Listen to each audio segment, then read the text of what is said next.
Questo servizio è offerto da Coop Services, risorse umane e soluzioni per il territorio. Fare cooperazione significa collaborare, lavorare con qualità e saper innovare.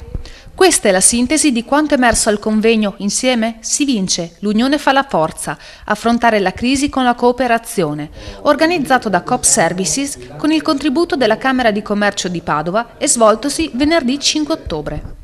Luogo dell'incontro è stata la bella cornice di Palazzo Valeri a Montagnana, sede di Crediveneto, e il vicepresidente Tullio Pregno ha accolto con i saluti iniziali i numerosi presenti, assieme a Raffaele Castagna, presidente della Fiera del Montagnanese, e al sindaco Loredana Borghesan.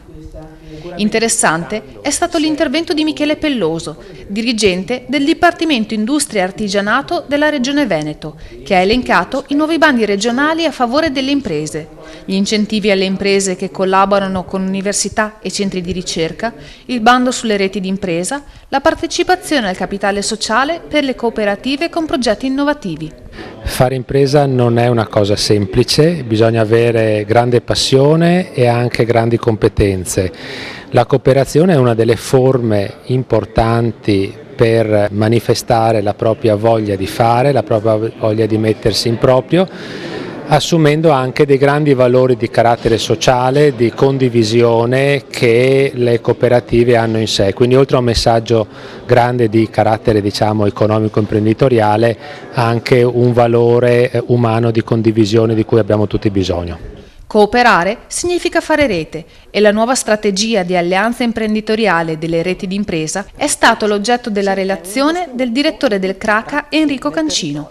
Le opportunità sono tante, bisogna avere l'abilità di trovarle insieme e soprattutto bisogna che siano gli stessi imprenditori che fanno parte di questa rete a individuare i vari interessi convergenti, cosa gli conviene fare e quali convenienze hanno nel momento in cui decidono di fare qualcosa insieme.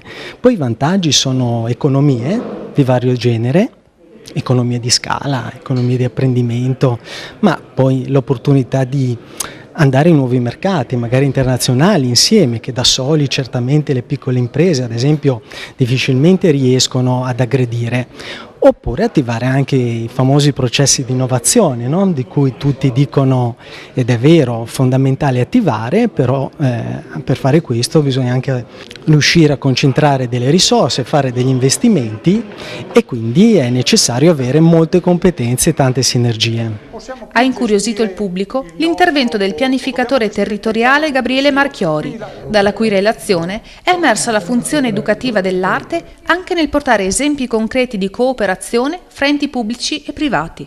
Parlare di cooperazione nella pianificazione territoriale significa in qualche maniera parlare di una cosa scontata. La pianificazione è un'arte multidisciplinare, pertanto bisogna necessariamente collaborare, quindi senza collaborazione nella pianificazione non si va da nessuna parte.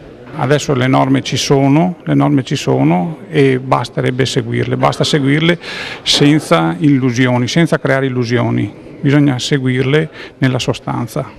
Le testimonianze concrete, portate nella seconda parte del convegno, di chi fa cooperazione tutti i giorni, hanno avuto l'obiettivo di incoraggiare i governi locali ad adottare politiche e provvedimenti che favoriscano la formazione e la crescita delle cooperative.